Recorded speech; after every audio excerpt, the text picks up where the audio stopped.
On June 16, 2012, 34-year-old Hannah Whitmore left her home in Richmond, Virginia, expecting to be back the following afternoon. By the next morning, her car would be found near Virginia Beach with her wallet and overnight bag still inside. Hannah herself would be gone. There would be no confirmed crime, no evidence that she had entered the ocean, and no clear explanation for why a devoted mother and elementary school teacher had suddenly vanished from a life she had spent years building. Hannah taught third grade at a public elementary school in Richmond.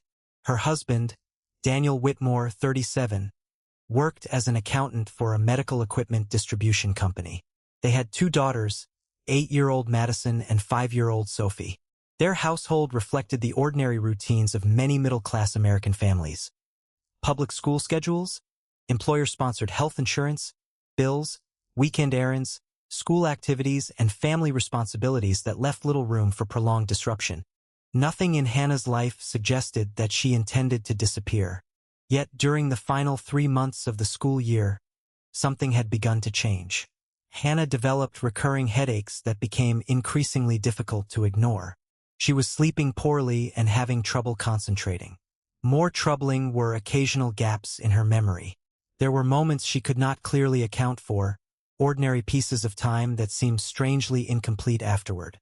Daniel knew about the headaches and encouraged her to seek medical attention. Hannah eventually visited her primary care physician. The initial assessment noted persistent headaches and significant stress, but no immediate diagnosis explained what was happening. An MRI was planned after the school year ended. At the time, that decision seemed reasonable. Hannah was under considerable pressure at work, and the symptoms had developed gradually rather than through one obvious medical emergency. The appointment would never happen as planned. On Saturday, June 16th, Hannah told Daniel she wanted some time away from the pressure that had accumulated around her. She planned to drive from Richmond to Virginia Beach, spend one night there, clear her mind, and return Sunday afternoon.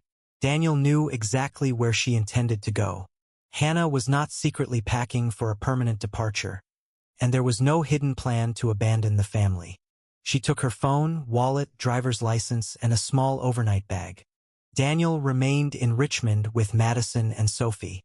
The drive to Virginia Beach normally took around 2 hours. For most of that Saturday, there was nothing to suggest the trip had become dangerous.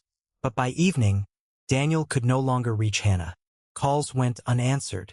Messages received no response. As the expected pattern of contact broke down, concern quickly replaced the assumption that she simply wanted uninterrupted time alone. Investigators would later establish that Hannah's phone last communicated with the cellular network somewhere in the Virginia Beach area. After that, the device went offline. By the morning of June 17th, Hannah had still made no contact. Her vehicle was soon located in a public parking area near the coast. The discovery immediately made the situation more serious. Hannah's wallet remained inside. So did the small bag of clothes she had packed for the overnight stay. Those belongings made a deliberate disappearance harder to explain. Someone planning to create a new life would ordinarily need identification, money, clothing, and access to basic resources. Her phone, however, was missing. Local police began treating Hannah as a missing person whose disappearance might involve an accident, a medical crisis, or a crime. Search personnel examined the coastal area. Hospitals and emergency facilities were checked. Shelters and nearby communities were contacted. Authorities also reviewed what surveillance footage was still available from the area around the parking lot. No footage clearly showed Hannah leaving through the main exits. There was also no evidence establishing that she had gone into the water. Investigators could not responsibly declare that she had drowned simply because her vehicle had been found near the coast. At the same time, nothing inside or around the car provided a convincing indication of an assault. There was no clear evidence of violence and no immediate suspect. For Daniel, the uncertainty was especially difficult because every explanation seemed to contradict another fact. Hannah had been suffering from headaches and memory problems, making a medical emergency plausible. But if she had become confused, where had she gone? If someone had harmed her, why was there no evidence? If she had chosen to leave, why had she abandoned the belongings she would have needed? Then investigators received the first information suggesting that Hannah might have left Virginia Beach alive. An employee associated with a bus station in Norfolk reported assisting a woman on the afternoon of June 17 whose appearance was very similar to Hannah's. The woman appeared confused about where she belonged and could not provide a clear home address. What stood out was her apparent need to leave the area despite being unable to explain exactly where she intended to go. Available surveillance footage was too poor to provide a definitive identification. The witness account was therefore important but not conclusive. For investigators, it created a new possibility. Hannah might not have disappeared at the parking lot at all. She could have left Virginia Beach, reached Norfolk, and continued traveling while experiencing some form of confusion or medical impairment. But there was no confirmed ticket under Hannah Whitmore's name, no reliable transaction that revealed her destination, and no subsequent phone signal to follow. The witness in Norfolk became the final credible lead. Back in Richmond, Daniel was left with 2 young daughters and questions he could not answer. Madison was old enough to understand that something was seriously wrong. Sophie was still young enough for a missing parent to remain an idea she could not fully comprehend. Hannah had left for what was supposed to be one night away from home. Within a matter of hours, the familiar structure of the Whitmore family had been replaced by uncertainty. Police continued working the available leads, but the trail ended after Norfolk. There was no confirmed sighting beyond that point, no verified financial activity, no communication with her family, no evidence that Hannah had planned to disappear. On June 16, 2012, Hannah Whitmore had been a teacher, a wife, and the mother of 2 girls preparing to spend a single night away from Richmond.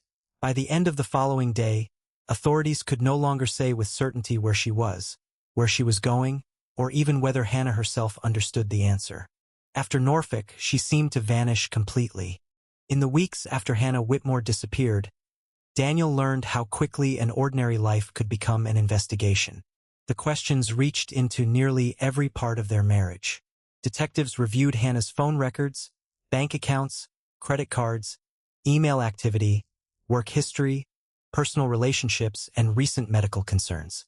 They also examined Daniel's timeline and the state of the marriage. In a missing person case involving a married adult, investigators could not afford to assume that a stable-looking household meant there had been no hidden conflict. Nothing they found supported the idea that Hannah had prepared to leave. There had been no unusual cash withdrawals before June 16, 2012.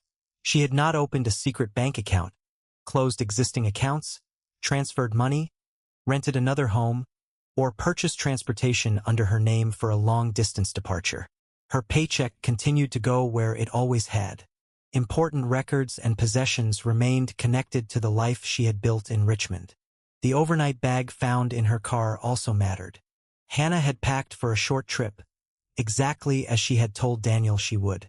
There was no larger collection of clothing, no important documents gathered in advance, and no evidence of a carefully planned escape. Investigators therefore returned repeatedly to the medical possibility. During the 3 months before her disappearance, Hannah had experienced persistent headaches, poor sleep, difficulty concentrating, and occasional memory gaps.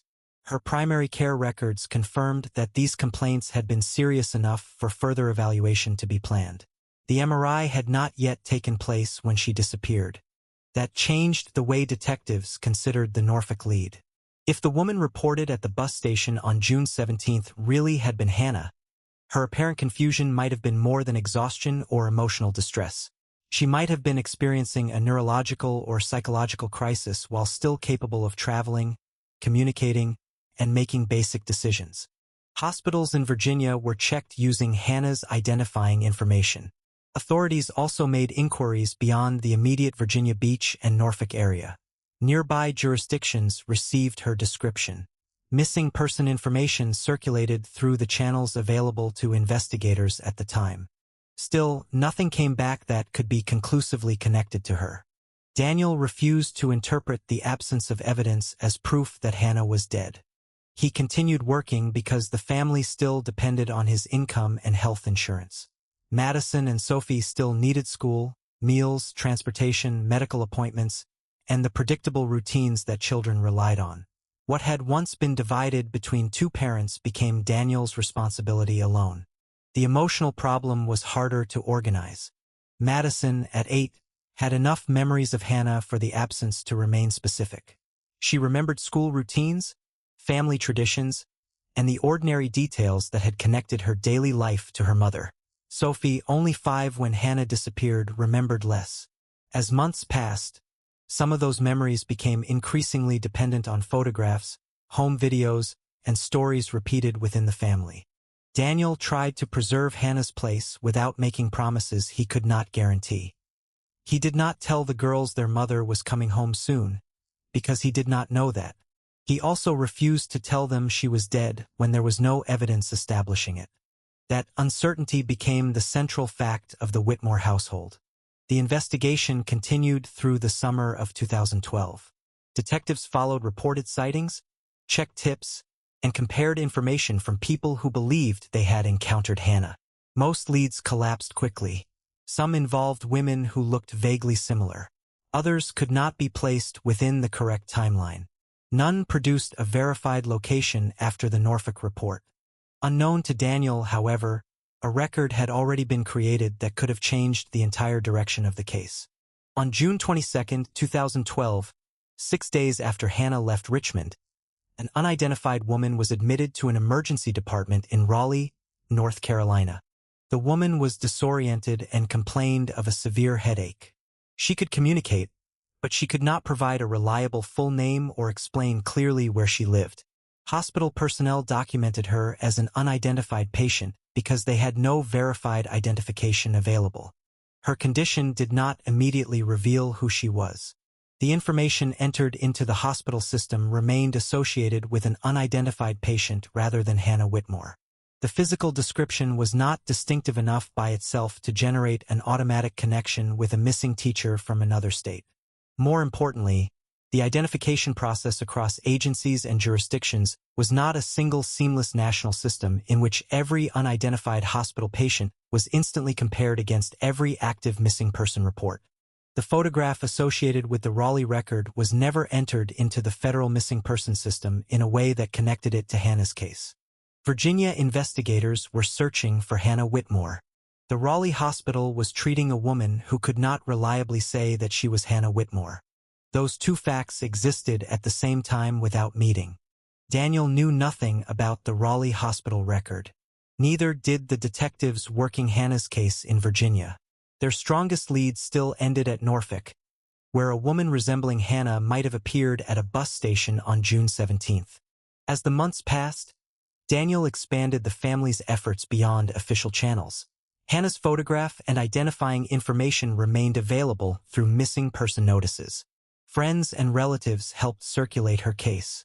Tips continued to arrive occasionally, but none survived verification. Every new possibility carried the same risk. Hope could return before the facts did. At home, Daniel concentrated on keeping Madison and Sophie's lives from being defined entirely by the disappearance. School continued. Birthdays came. Parent meetings still required attendance. Household expenses did not stop because one member of the family had vanished. The ordinary demands of American family life continued with an almost cruel consistency. By the first anniversary of Hannah's disappearance in June 2013, investigators still could not answer the most basic question. They could not prove she had died. They could not prove she had voluntarily left. They could not prove she had been abducted. And they could not confirm that the confused woman seen in Norfolk had actually been Hannah. The medical explanation remained possible because of Hannah's documented symptoms, but without finding her, it remained only a possibility. For Madison and Sophie, time was beginning to change the meaning of their mother's absence. Madison still carried direct memories of Hannah and understood that there was an unresolved investigation. Sophie increasingly knew her mother through what other people preserved for her. Daniel kept photographs accessible and continued talking about Hannah as a real person rather than allowing her to become only the subject of a missing person case. He also refused to manufacture an ending simply because an ending would have been easier to explain. By the end of 2013, approximately 18 months after Hannah disappeared, meaningful new leads had nearly stopped. The case remained open, but active investigative possibilities had narrowed considerably. There were no new financial records, no confirmed communications, and no verified sightings that could extend the timeline beyond the uncertain Norfolk lead. Yet one piece of the truth had existed since June 22, 2012. In Raleigh, an unidentified woman with memory problems and severe headaches had entered an American hospital system only 6 days after Hannah Whitmore vanished. Her record existed. Hannah's missing person report existed. But no one had connected them. For Daniel, Madison, and Sophie, 2013 ended with the same question that had begun on a Sunday morning 18 months earlier. Hannah was still missing, and no one in Richmond knew that the most important clue in the entire investigation had already been written into a medical record 2 states away. The unidentified woman admitted to the Raleigh hospital on June 22, 2012, was Hannah Whitmore. No one knew that at the time. By then, 6 days had passed since Hannah left Richmond for what was supposed to be a short overnight trip to Virginia Beach. The missing person investigation in Virginia had already begun, but the information surrounding the woman in Raleigh did not connect to it. She had no driver's license, no wallet, no reliable address, and no clear explanation of how she had arrived in North Carolina. Later records would help reconstruct part of the missing period. The strongest evidence suggested that Hannah had left the Virginia Beach area alive, traveled through Norfolk, and continued south by bus. A community assistance program near a transit terminal had documented helping a confused woman whose description was consistent with Hannah's. That woman did not appear injured in a way that suggested an assault, but she seemed unable to explain where she belonged. At some point before leaving Virginia, Hannah's phone had been lost or discarded. Without the phone, without identification, and without a consistent memory of her own name, she became increasingly difficult to trace. What happened during every hour between Virginia Beach and Raleigh would never be completely recovered. But the basic route eventually became clear enough to make sense. At the hospital in Raleigh, Hannah could still read. She understood ordinary questions. She knew how to use money and could follow basic instructions. She did not appear to have lost language, general knowledge, or the practical abilities needed to function in daily life. What she could not reliably access was her own history. She could not give staff a confirmed home address. She could not provide information about a husband, children, employer, or hometown that could be verified. Her responses about identity were inconsistent enough that hospital staff recorded her as an unidentified adult patient rather than accepting an uncertain name as fact. That distinction mattered. The woman had not simply decided to call herself someone else and begin again. She did not have a legal new identity. She was a person whose autobiographical memory had become severely disrupted. Medical staff evaluated her for immediate neurological danger. There was no evidence at that point of a major stroke, severe head trauma, or another acute condition that required emergency surgery. Her headaches were documented, and her confusion remained a serious concern, but there was no simple diagnosis that explained why an otherwise functional adult could not reliably identify herself. Mental health professionals were also involved. The working concern was that she might be experiencing a dissociative condition, a neurological problem, or some combination that could not yet be clearly separated. Because she had no safe place to return to and no verified family contact, the discharge process could not be handled like that of an ordinary patient. She was referred into a community support program for vulnerable adults. For the next several months, social workers tried to determine who she was. They contacted local agencies, reviewed missing person information, and attempted to compare her description with available reports. But identification systems were not perfectly integrated across jurisdictions. The woman in Raleigh was one unidentified adult among many records, while Hannah Whitmore's case was being worked by authorities in Virginia under a specific name and timeline. There was no criminal fingerprint record that instantly resolved the question. There was no national system that automatically pushed a hospital photograph against every active missing person file with perfect accuracy. Small inconsistencies also worked against recognition. Estimated age, height, hair description, and other identifying details entered by different people did not always match exactly. A missing person case depended on one set of records. The Raleigh patient existed in another. The connection was missed. Because the woman needed a name for service records, caseworkers began using Claire Morgan as a temporary administrative name. It was not a newly issued legal identity. It did not replace a birth certificate, social security record, or driver's license. It was simply the name attached to her file so the hospital, housing program, and social services could keep her records organized. Claire knew that the name was provisional. She also knew that something important was missing from her past. That awareness did not restore the past. After leaving the hospital, Claire entered transitional housing. The program gave her structure while social workers continued trying to establish her identity. She learned the routines required to live independently again. She kept medical appointments. She participated in evaluations. She began doing simple part-time work through a local charitable organization. Her practical abilities remained surprisingly intact.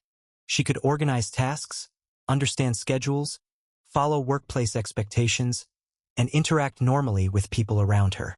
She could read forms and keep track of ordinary expenses. She could hold conversations without sounding obviously impaired. To people who met her without knowing the background, she might have seemed like any other quiet adult rebuilding after a difficult period. But when questions turned toward childhood, family, marriage, or where she had lived before Raleigh, the gaps became obvious. Claire could not produce the personal history most Americans use constantly without thinking about it. She did not know which school she had attended. She could not identify the town where she grew up. She could not name her parents. She did not know whether she had siblings. Most painful of all, she did not know she had 2 daughters in Richmond. The memory loss was selective enough to be confusing even to professionals. Claire had not forgotten how the world worked. She had forgotten where she belonged inside it. As months passed, the official effort to identify her became less intense. Social workers still documented the unresolved identity issue, but without a new lead, there was little else to pursue. Claire was not under arrest, not legally incompetent, and not confined. She was an adult able to make basic decisions, even though the story of her own life remained inaccessible. That left her in an unusual position. She could move forward in practical terms while still having no real past.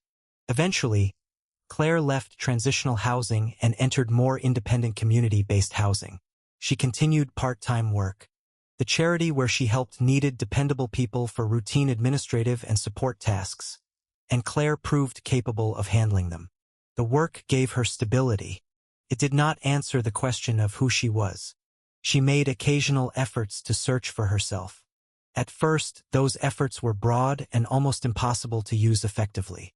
She searched missing person databases without knowing which state to focus on. She looked at photographs of women who had disappeared across the country. She tried variations of approximate age and physical description. Nothing felt certain. The problem was not lack of willingness. It was lack of usable information. Claire did not remember Richmond.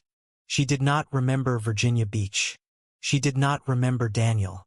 She did not remember Madison or Sophie. Without names, locations, dates, or a specific profession, the internet produced too many possibilities and no reliable path. Meanwhile, in Richmond, Daniel continued raising the 2 girls. The distance between them and Hannah was not across the country. It was roughly 170 miles. Close enough to drive in a few hours. Far enough, under the circumstances, for 2 separate lives to continue without ever touching. By 2013, Claire Morgan had become the name people in Raleigh knew.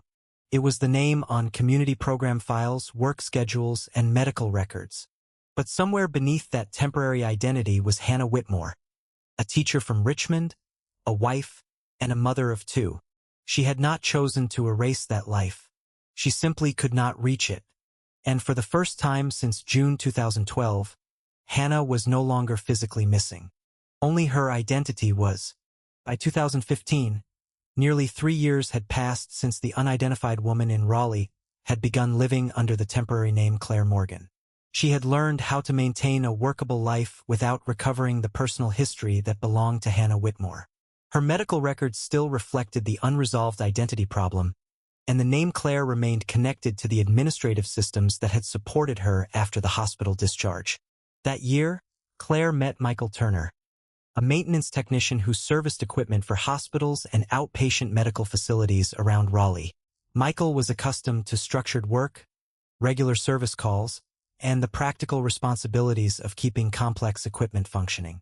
His life was stable and uncomplicated compared with Claire's. From the beginning, Michael knew that Claire Morgan was not necessarily her real name. Claire did not conceal the circumstances that had brought her to Raleigh.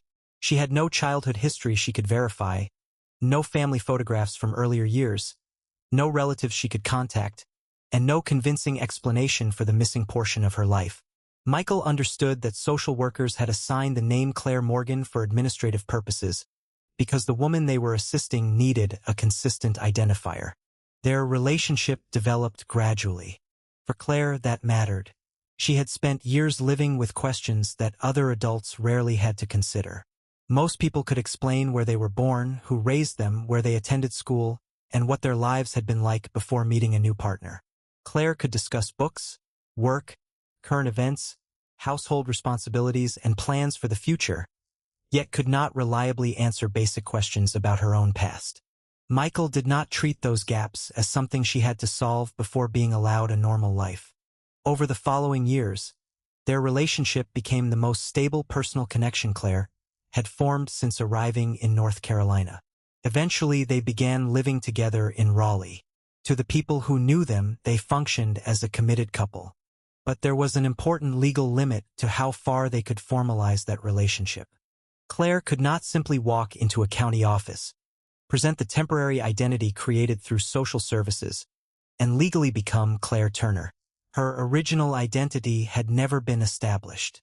There was no verified birth record connecting her to the name Claire Morgan, no ordinary chain of identity documents, and no legitimate basis for pretending otherwise. Michael understood that. They therefore did not marry. It was sometimes an uncomfortable reality, but it prevented a much larger problem. Claire was not willing to create false documents or claim a history she could not prove. Michael was not willing to ask her to do it. Their relationship existed without a marriage license, built around the life they actually shared rather than a legal identity Claire did not possess. Years passed. Claire continued working and participating in the Raleigh community. She became increasingly independent, but the headaches that had existed since the earliest documented days of her unidentified life never fully disappeared. Sometimes they were manageable. Sometimes they interfered with work and concentration.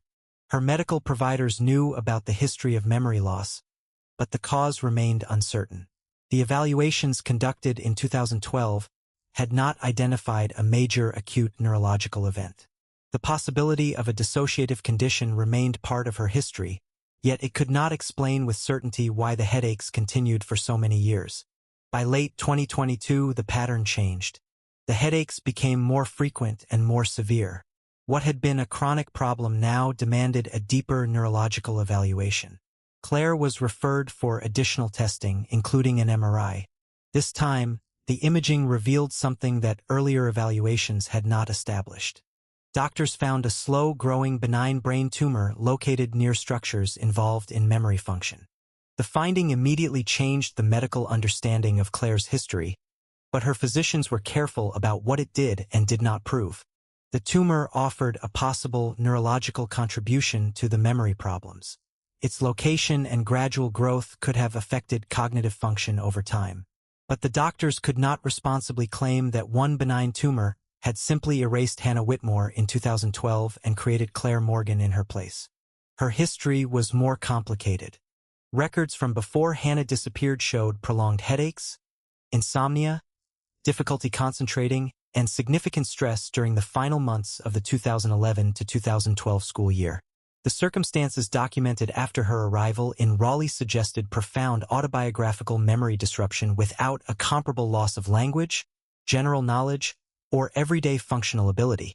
Specialists considered the possibility that neurological impairment and severe psychological stress had interacted. A dissociative episode remained plausible. So did a neurological contribution from the tumor. Neither explanation alone could account perfectly for everything that had happened. For Claire, the distinction was important. For more than a decade, she had lived without knowing whether the missing past represented trauma, illness, an accident, or something else entirely. The MRI did not suddenly give her an answer, but for the first time there was objective medical evidence that something inside her brain might have contributed to the condition that had shaped her life since 2012. Doctors recommended surgery. In February 2023, Claire underwent the procedure. The tumor was successfully removed, and her recovery was monitored closely because of its location and her unusual neurological history. No one promised that surgery would restore her memory. The purpose was to treat the tumor and protect her health. Whatever happened to the missing years before Raleigh remained uncertain. Then, during recovery, something began to change. It did not happen as a sudden restoration of an entire life. Claire did not wake up knowing exactly who she was. Instead, pieces of autobiographical memory began appearing with greater clarity than anything she had experienced during the previous decade. One of the earliest recurring impressions involved a classroom. It was not simply the general idea of a school. Claire had always known what schools were. This felt personal. She began to sense that teaching had once belonged to her, although she could not yet identify where or when. Then came the impression of two young girls. The memories were incomplete. Claire could not initially connect names, ages, or specific events to them, but the emotional significance was unmistakably different from the vague images she had experienced before surgery. Another fragment brought a man's name, Daniel. Claire knew people named Daniel existed everywhere. The name alone proved nothing, yet it carried a personal familiarity she could not explain. Soon another word began returning with the same disturbing persistence. Richmond. For years, Claire had searched for herself without knowing which city, state, family, or profession belonged in the search. Now she had a place name that felt connected to her life before Raleigh. The fragments continued. A school. Two girls. Daniel. Richmond. They did not form a complete biography, but they were no longer random enough to dismiss. Michael understood the significance immediately. He had known Claire since 2015. He had built a life with a woman whose past had always remained unresolved. He also understood that recovering that past might change the future they had assumed they would share. Still, he supported the process. Claire continued neurological follow-up and therapy rather than treating every fragment as unquestionable fact. Memory could be unreliable, especially after years of disruption. Her doctors encouraged her to document what returned and look for patterns without forcing missing details into place. Then another name surfaced. Unlike Daniel or Richmond, this one felt different because it seemed connected directly to Claire herself. Hannah. For almost 11 years, the world around her had called her Claire Morgan because a support system needed something to put on a file. Now, for the first time since 2012, she had another possibility. Maybe Claire Morgan had never been the person who disappeared. Maybe Claire was only the name given to the woman who survived afterward. And somewhere in the memories beginning to return was a woman named Hannah, whose life had not ended when Claire's began. By the spring of 2023, Claire Morgan had something she had lacked for nearly 11 years. Specific words connected to the life she could not remember. Hannah. Richmond. Daniel. A classroom. Two young girls. None of those fragments proved who she was, and Claire understood that recovered memories could not be treated as evidence simply because they felt powerful. Her doctors had already warned her that memory after neurological treatment could return unevenly and sometimes inaccurately. If she wanted an answer, she needed something outside her own mind that could be independently verified. Michael Turner helped her begin searching. This time, the process was different from Claire's earlier attempts to identify herself. For years, she had searched missing person databases using little more than an approximate age and physical description. The number of possible matches had been overwhelming. Now she could narrow the search to Virginia, particularly Richmond, and combine that location with the name Hannah. They tried different combinations. Hannah Richmond missing woman. Hannah teacher Virginia. Missing teacher Richmond 2012. Woman missing Virginia June 2012. Many results had nothing to do with Claire. Some involved cases from different years. Others concerned women whose ages or physical characteristics did not match. Old news stories appeared alongside unrelated social media pages and public records. Claire and Michael continued carefully rather than assuming the first resemblance meant anything. Then they found a missing person profile that had remained online long after public attention had faded. Hannah Whitmore.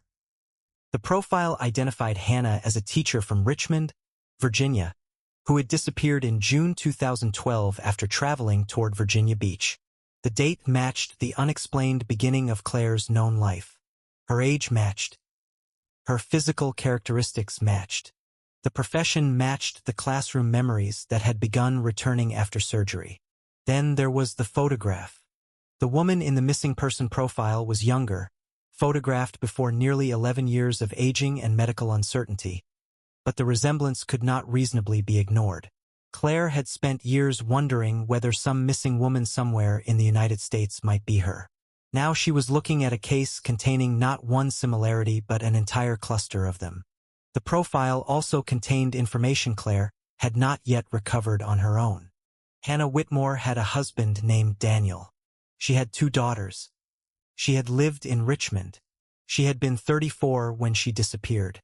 For Claire, those details transformed vague memory fragments into something far more serious. Daniel was no longer simply a common male name appearing inexplicably in her thoughts. The 2 girls were no longer anonymous images without context. Richmond was no longer a place that felt familiar for reasons she could not explain. Still, Claire did not announce that she was Hannah Whitmore. She did not contact the family directly. Michael agreed that the next step had to go through authorities.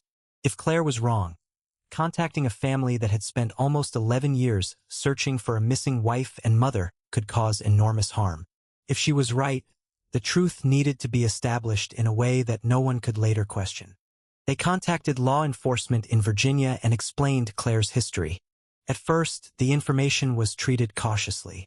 Missing person investigations often received mistaken identifications, especially after cases had been public for many years. A physical resemblance and recovered memories were not enough. But Claire's circumstances were unusual enough to justify reopening the old file. Investigators reviewed Hannah Whitmore's case from 2012 and compared it with the available records connected to Claire Morgan in North Carolina. The timing immediately demanded attention. Claire's documented history in Raleigh began only days after Hannah vanished in Virginia. Authorities moved to objective identification. Records associated with Hannah's former employment provided a route for comparison. Fingerprint information that could be reliably connected to Hannah was examined against Claire's prints. Dental records from before the disappearance provided another independent method. Investigators also arranged DNA testing involving Hannah's relatives so that identity would not depend on a single source. The results converged on the same conclusion. Claire Morgan was not simply a woman who resembled Hannah Whitmore. She was Hannah Whitmore. The woman who had been listed as missing since June 2012 had been living in Raleigh for nearly 11 years. Once the identification was confirmed, investigators reopened the question that had remained unresolved since Hannah's disappearance. How had she gone from Virginia Beach to North Carolina? For the first time, they knew where to look. The old Raleigh hospital record from June 22, 2012 was located and connected to Hannah. It documented an unidentified woman with a severe headache, disorientation, and an inability to provide a reliable identity. That record had existed only 6 days after Hannah left Richmond. Additional records from community services were reviewed. They showed that a woman matching Hannah's circumstances had received assistance near a transportation hub after traveling into Raleigh. Investigators also revisited the Norfolk information from June 17. The pieces finally began to align. Hannah had apparently left the Virginia Beach area alive. She had reached Norfolk. From there, available transportation records and later documentation supported the conclusion that she traveled south by bus toward Raleigh. Investigators could not reconstruct every transfer, every hour, or every interaction along the route. Too much time had passed, and many records from 2012 no longer existed. But they could establish a coherent sequence. The phone that had disappeared with Hannah was no longer treated as evidence of a secret second life. The available information indicated that it had been lost or discarded before she left Virginia. Without it, she had lost the easiest technological link to Daniel and the life she no longer clearly remembered. Nothing investigators uncovered showed preparation for a voluntary disappearance. There had been no hidden financial reserve, no secret residence, no planned identity, no evidence of another relationship waiting for her. No indication that Hannah had staged the abandoned vehicle. The name Claire Morgan had been assigned only after she entered social service systems as an unidentified vulnerable adult. It had not been part of a plan created before June 2012. Investigators also found no evidence that Hannah had been abducted. The reconstructed route was consistent with a woman moving through public transportation while experiencing severe confusion and autobiographical memory loss. Her medical history before the disappearance, her condition when admitted in Raleigh, and the brain tumor discovered years later provided a more coherent explanation than any criminal theory investigators had pursued. The conclusion did not answer every question. No one could say exactly what Hannah experienced during the first 6 days. No one could reconstruct the precise moment when she stopped understanding herself as Hannah Whitmore.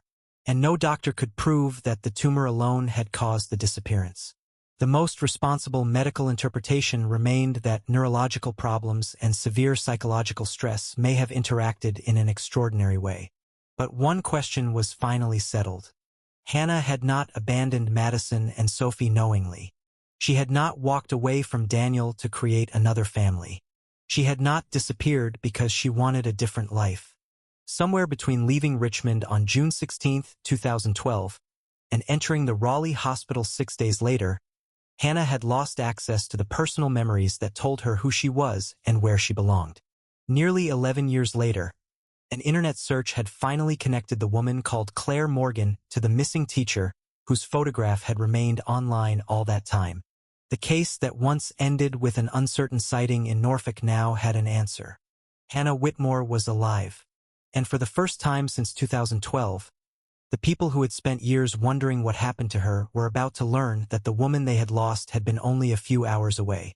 In May 2023, nearly 11 years after Hannah Whitmore disappeared, the truth finally reached the family that had spent more than a decade living without it. Hannah was alive. For Daniel Whitmore, that fact did not immediately solve anything. It changed the meaning of everything that had happened since June 2012, but it could not restore the years that had passed. Daniel was now 48. He had raised Madison and Sophie through childhood and adolescence without knowing whether their mother had died, been harmed, chosen to leave, or somehow survived. He had never remarried. That decision had not frozen his life in 2012. Daniel had continued working, paying bills, managing the household, dealing with school schedules, medical appointments, college planning, and every ordinary responsibility that came with raising 2 daughters. Over time, the Whitmore family had developed a structure that worked because it had been forced to work. Now Hannah's return threatened to change that structure again. Madison was 19. She had been 8 when Hannah disappeared, old enough to retain real memories of her mother. Some were detailed, while others had become mixed with family photographs, home videos, and stories Daniel had repeated over the years. Hannah had remained a real person in Madison's memory, but also someone permanently connected to childhood. Sophie was 16. She had been only 5 in 2012. Her memories were far less reliable. Much of what she knew about Hannah had come from other people. She knew the photographs. She knew the missing person story. She knew what Daniel had told her about the mother who had once helped shape their household. But knowing about Hannah was not the same as knowing Hannah. Because of that, the first family meeting was not treated as a dramatic homecoming. Professionals involved in Hannah's neurological and psychological care recommended a carefully managed reunion. After nearly 11 years of separation and significant autobiographical memory loss, simply returning Hannah to the family home and expecting everyone to resume their old roles would have ignored the reality of what had happened. The meeting took place in May 2023 with psychological support available. Hannah arrived as someone carrying two identities that could no longer be separated cleanly. Legally and biologically, she was Hannah Whitmore. For most of the previous decade, however, she had lived as Claire Morgan. The habits, relationships, experiences, and memories formed during those years were real. Recovering parts of Hannah's earlier life did not erase Claire's life in Raleigh. Daniel had to confront the same truth. The woman confirmed by fingerprints, dental records, and DNA as his wife was not simply the 34-year-old teacher who had left Richmond in 2012. Hannah was now 45. She had lived almost 11 years outside the Whitmore family. Some memories of Daniel had returned, but others remained incomplete. She recognized parts of their shared history without possessing the uninterrupted emotional continuity Daniel had carried throughout the separation. The difference was painful, but no one could change it. For Madison, the reunion brought another kind of conflict. She had spent much of her childhood wondering whether Hannah would ever come back. Now the answer to that question was yes, but the mother who returned could not automatically fill the space left by the mother who disappeared. Hannah remembered some things about Madison. Other things were absent. There were childhood details Daniel remembered that Hannah could not retrieve. There were family events preserved in photographs that meant more to Madison than they did to the woman who had originally been present for them. Sophie faced an even greater distance. She understood the DNA results. She accepted that Hannah was her biological mother. But almost 11 years of her life had been built without a maternal relationship. Hannah could not expect a 16-year-old to create that attachment simply because an investigation had finally established the truth. Hannah accepted that limitation. No one required Madison or Sophie to behave as though the lost years had suddenly disappeared. There was no expectation that either daughter had to express a particular kind of love, forgiveness, or excitement. Their relationship with Hannah would have to develop according to what was possible in 2023, not according to what had existed in 2012. That approach also protected Hannah. Her memories were still returning unevenly after the February surgery. Some fragments carried strong emotional associations. Others remained blank. Her doctors continued to emphasize that recovery could not be forced. Trying to perform the role of the mother she had been 11 years earlier could interfere with the more difficult task of understanding who she was now. And then there was Michael Turner. His place in the situation could not be reduced to that of an outsider. Michael had known Claire since 2015. He had entered the relationship knowing she was living with an unresolved identity. He had never been deceived into believing Claire Morgan came with a complete and verified history. For years, he had shared a life with her despite knowing that the past might someday return. When the brain tumor was discovered, Michael remained involved through the medical process. When fragments of memory began returning, he helped Claire search. When the name Hannah Whitmore appeared in an old missing person record, he did not try to discourage further investigation. And when authorities confirmed that Claire was Hannah, Michael understood what the result meant. The woman he loved had a husband. She had 2 daughters. She had a family history that began long before Raleigh. But Michael did not immediately leave. That would have made the situation simpler as a story, but it would not have reflected the life they had actually built. His relationship with Claire had lasted years. Those years did not become meaningless simply because her original identity had been recovered. Hannah also did not immediately choose Daniel. Her legal marriage to him was an important issue that still required clarification, but legal status could not determine emotional reality. Daniel had spent almost 11 years waiting for answers. Michael had spent years living beside the person Hannah became when those answers did not exist. Neither history could simply cancel the other. For the months following the first reunion, Hannah's priority was therefore not deciding which man belonged in her future. It was Madison and Sophie. Contact with the girls continued gradually and with professional guidance when necessary. Hannah learned about the years she had missed without expecting to be inserted retroactively into them. She learned who Madison had become as a young adult and who Sophie had become as a teenager. The daughters, in turn, began learning about the woman their mother had been during the years when they thought she was gone. Daniel remained central to that process because he possessed the family history Hannah could not fully access. Yet he also understood that helping Hannah reconnect with their daughters did not guarantee that their marriage would be restored. For nearly 11 years, he had wanted only one answer: whether Hannah was alive. Now he had that answer. It was not the ending he had imagined. It was the beginning of a far more complicated reality. By the summer of 2023, Hannah had been officially found, but the Whitmore family was not suddenly whole again. Madison still carried memories Hannah could not share. Sophie still regarded much of her relationship with Hannah as something that had yet to be created. Daniel remained legally connected to a woman whose life had continued without him. Michael remained part of Hannah's present because the years in Raleigh could not simply be erased. No one was asking Hannah to choose yet. For the first time since her identity was confirmed, the central question was no longer where Hannah Whitmore had been. It was whether 5 people shaped by the same disappearance could find a way forward without pretending that 11 missing years had never happened. By the second half of 2023, the question of Hannah Whitmore's legal status had become much easier to answer than the question of where she belonged emotionally. The review of records established an important fact. Hannah had never been legally declared dead during the years she was missing.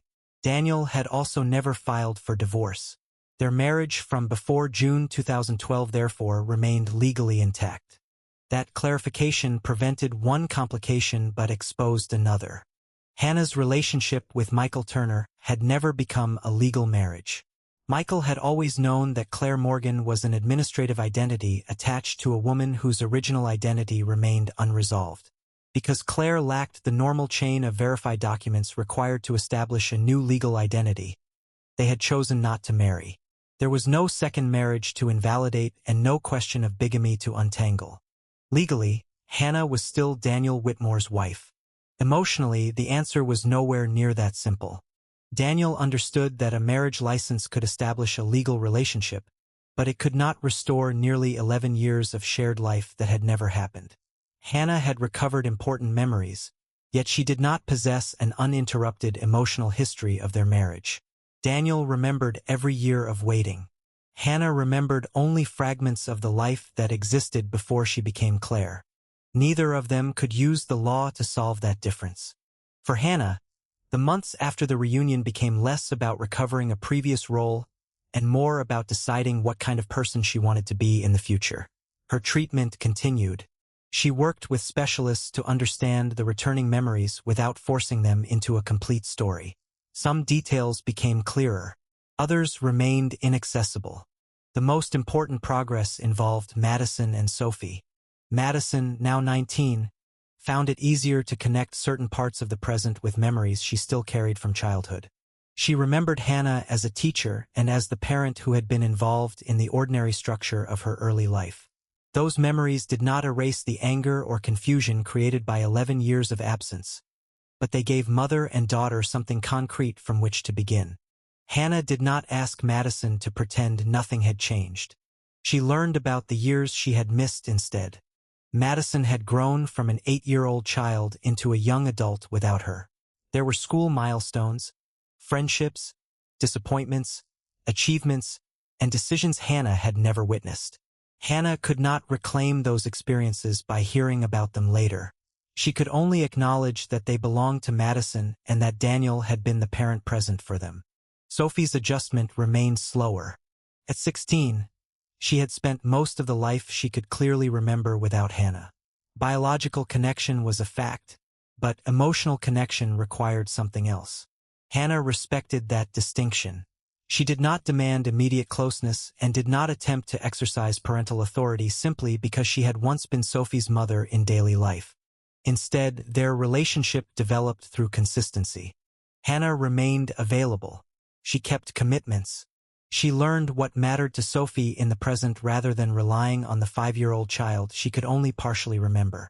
That approach gradually reduced the pressure surrounding their contact.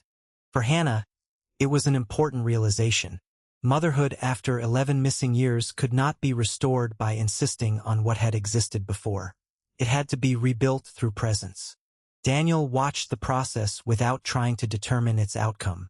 For years, His hope had centered on finding Hannah alive.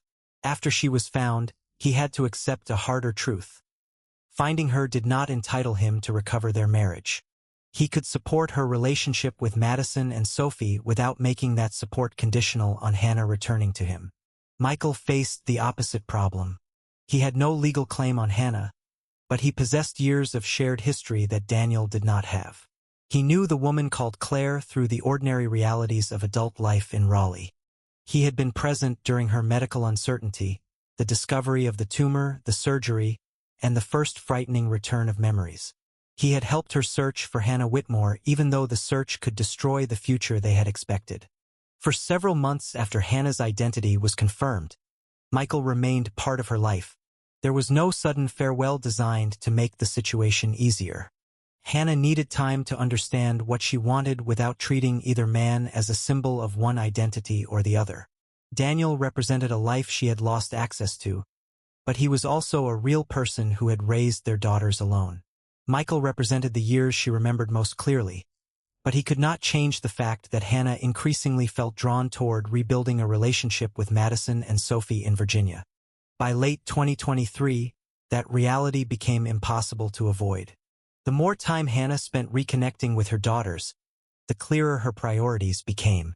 She wanted to be geographically close enough to become part of their lives in a consistent way. Madison was already entering adulthood, and Sophie had only a limited number of high school years remaining. Hannah had lost nearly 11 years with them. She did not want distance between Raleigh and Virginia to define whatever time remained. That decision did not mean the years with Michael had been a mistake. It meant the future Hannah wanted was changing. Michael understood the distinction. He had always known that Claire's unresolved past might someday return. What neither of them could have predicted was that the past would contain a husband, 2 daughters, a teaching career, and an entire identity that had remained intact in public records while inaccessible to Hannah herself. Their relationship ended gradually and by mutual decision rather than through betrayal. By early 2024, Michael returned fully to his own life in Raleigh. Hannah did not immediately move into Daniel's home. Instead, she relocated to Virginia and established herself in a separate apartment. The decision gave her proximity to Madison and Sophie without pretending that the Whitmore household could simply return to its 2012 structure. It also gave Hannah the independence necessary to determine whether her connection with Daniel belonged to recovered memory, obligation, gratitude, or something that could genuinely become a relationship again.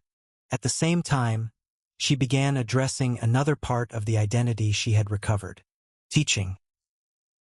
Hannah's previous career could not simply resume after almost 11 years away. School systems had professional requirements, employment records, background checks, and credentialing procedures that had to be addressed. She began working through the steps necessary to return to education in Virginia. The process mattered for reasons beyond employment. Being Hannah Whitmore could not mean only becoming Daniel's wife again or reclaiming the title of mother. Before her disappearance, Hannah had also been an educator with a professional identity of her own. Recovering that part of her life gave her a future that was not dependent entirely on repairing family relationships. Meanwhile, Hannah and Daniel continued spending time together without assuming the conclusion. Their legal marriage still existed, but they approached each other as two people who had been separated by circumstances neither had chosen. Daniel was no longer 37. Hannah was no longer 34. The family they had created had changed, and so had they. What began to emerge was not a reconstruction of the marriage they had lost. It was the possibility of something new. Daniel did not ask Hannah to become the woman who had left Richmond in June 2012. Hannah did not expect Daniel to forget the years when he had been solely responsible for their daughters. Both understood that Michael's place in her history could not be erased simply because Hannah had returned to Virginia. By the first months of 2024, Hannah had made one decision with certainty. She wanted to remain close to Madison and Sophie. She wanted to rebuild her professional life. And she wanted to discover whether she and Daniel could choose each other again without pretending that the past 11 years had never existed. For the first time since recovering her name, Hannah was no longer trying to determine which of her two lives was the real one. Both had been real. The question now was what she would build from them. By the end of 2024, Hannah Whitmore had stopped measuring her recovery by how much of 2012 she could remember. For a long time, every recovered name, place, and family detail had seemed like another piece of herself returned. Eventually, she understood that memory alone could not determine whether her life was whole. Some memories never came back. Others returned without the emotional clarity she expected. What mattered increasingly was what Hannah was able to build in the present. Her return to education became an important part of that process. After completing the professional requirements necessary to work again in Virginia schools, Hannah began in a student support role rather than immediately returning to her old position as a classroom teacher. Nearly 11 years had passed since she had worked in a public school system. Educational technology had changed, administrative procedures had changed, and Hannah herself had changed. The gradual return proved valuable. Teaching had been one of the earliest pieces of her identity to surface after the brain surgery, but returning to education showed her that the profession was more than a recovered memory. She still understood children. She still valued the structure and purpose of school life. She still believed that being present for a young person during an uncertain period could matter long after the details of a particular lesson were forgotten. By the end of 2024, Hannah was preparing to return to a full-time classroom position. Her relationships with Madison and Sophie had also changed. Madison no longer expected Hannah to become exactly the mother she remembered from childhood. At 19, she had begun to understand that the woman who disappeared in 2012 and the woman who returned in 2023 could both be her mother without being identical versions of the same person. That acceptance removed some of the pressure from their relationship. There were still things Madison remembered that Hannah did not. There were important years of Madison's life Hannah could know only through photographs, records, and stories. Neither of them tried to manufacture memories that did not exist. Instead, they began creating new ones. Sophie's relationship with Hannah developed more slowly, but it became increasingly genuine. Hannah had respected the distance Sophie needed from the beginning. She had never demanded immediate affection or tried to use biology as proof that closeness should come automatically. Over time, consistency accomplished what explanation could not. Hannah remained present. She remembered the commitments she made after returning. She learned about Sophie as a 16-year-old rather than trying to recover the 5-year-old she had lost. Their connection stopped being centered entirely on the question of what had happened in 2012. For Hannah, that change carried enormous meaning.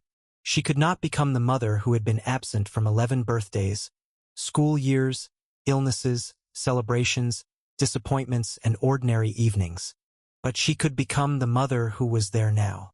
Daniel's place in Hannah's life developed with the same patience. Throughout 2024, they continued rebuilding their relationship without treating their still valid marriage license as a reason to rush. Hannah maintained her own residence after returning to Virginia.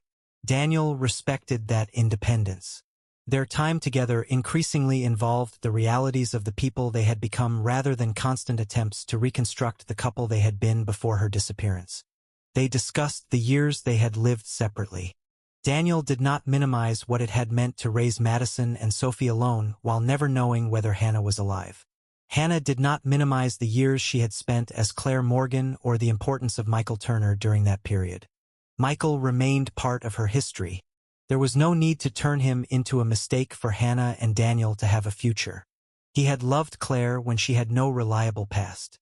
He had supported her medical treatment. Most importantly, when fragments of Hannah began returning, Michael had helped her search for the truth even though he understood that the truth might take her away from him. Hannah never forgot that. By early 2025, nearly 2 years had passed since her identity had been confirmed. Hannah and Daniel finally decided to live together again and continue their marriage as a couple. It was not a return to June 2012. They did not describe it that way. The family that now existed included 2 daughters who had grown up through extraordinary uncertainty, a father who had spent nearly 11 years carrying the household alone, and a mother whose life had been divided into 2 identities by circumstances she had never chosen. Their new family structure acknowledged all of it. Hannah's case also began to mean something beyond the Whitmore household. The investigation had revealed how an unidentified woman could enter a hospital system in one state while an active missing person investigation continued only a few hours away in another. The Raleigh record had existed since June 22, 2012. Hannah's missing person report had existed at the same time. Yet limitations in identification procedures and information sharing had prevented those records from being connected. Hannah and Daniel began supporting organizations that worked with families of missing people. They also became advocates for stronger coordination between hospitals, social service agencies, law enforcement, and missing person databases when unidentified vulnerable adults entered medical care. For Daniel, the issue was personal. His family had eventually received an answer. Many families never did. Hannah's missing person case was formally closed after her identity was confirmed in 2023. Investigators were able to establish the main sequence of her movement after leaving Virginia Beach. The evidence supported her passage through Norfolk and subsequent travel toward Raleigh, where she entered the hospital 6 days after leaving Richmond. Some details remained permanently missing. Investigators could not reconstruct every hour of those 6 days. They could not determine the precise moment Hannah lost access to her identity. There was no evidence that she had been abducted, and nothing supported the theory that she had deliberately abandoned her family or planned another life. The medical explanation also remained appropriately cautious. Her slow-growing brain tumor could have contributed to neurological dysfunction, while the severe stress documented before her disappearance could have contributed to a dissociative episode. No responsible specialist claimed that one factor explained every part of what happened. Hannah eventually accepted that she might never receive a perfect explanation. That acceptance became another form of recovery. For years, Daniel had believed finding Hannah would end the story. Hannah had believed recovering her identity would tell her who she was. Madison had once believed getting her mother back would restore something from childhood. Sophie had initially wondered whether a biological connection could mean anything after almost an entire childhood apart. None of those expectations proved completely true. Finding Hannah did not erase the loss. Recovering her memory did not erase Claire. Returning to Virginia did not erase Michael. Rebuilding the family did not return 11 years to Madison and Sophie. Yet the Whitmores discovered that a life did not have to be restored perfectly to become meaningful again. Hannah returned to education. Madison and Sophie built relationships with the mother they had in the present rather than chasing the one they had lost. Daniel and Hannah chose each other again, not because a marriage certificate required it, but because after understanding how much both had changed, they still wanted to share what came next. The most important thing Hannah recovered was therefore not a name, an address, a profession, or even a collection of memories. It was the ability to belong without pretending nothing had been broken. Some losses cannot be undone. Some years cannot be returned. Some questions remain unanswered no matter how desperately people search for certainty. But a human life is not valuable only when every missing piece can be recovered. Sometimes healing begins when people stop asking how to recreate what existed before and begin asking what they can still build with what remains. And sometimes the deepest form of hope is not believing that everything lost will come back. It is believing that even after it does not, there can still be something worth living for. Thank you sincerely for taking the time to listen to today's story.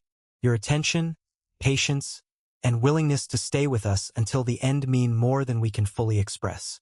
Hannah's journey reminds us that life can change in ways we never expect. Sometimes people lose their direction, their memories, or even the sense of who they are. Yet this story also shows that hope can survive uncertainty, and that healing does not always mean returning to the way things once were. True healing can mean accepting what has changed, honoring what was lost, and choosing to build something meaningful from what remains. It also reminds us that love is not only found in memories or promises. Love is shown through patience, presence, understanding, and the willingness to keep caring even when the future is unclear. Families may be tested by time, distance, pain, and unanswered questions, but compassion can still create a path forward. We hope this story gave you something to reflect on and perhaps something to carry into your own life. Thank you for being here and for giving this story your valuable time. If you would like to support our channel, All you need to do is press like, share your thoughts in the comments below, and subscribe to the channel. Your support helps us continue bringing you meaningful stories about hope, resilience, family, and the human spirit. Thank you again, and we hope to see you in the next story very soon, right here.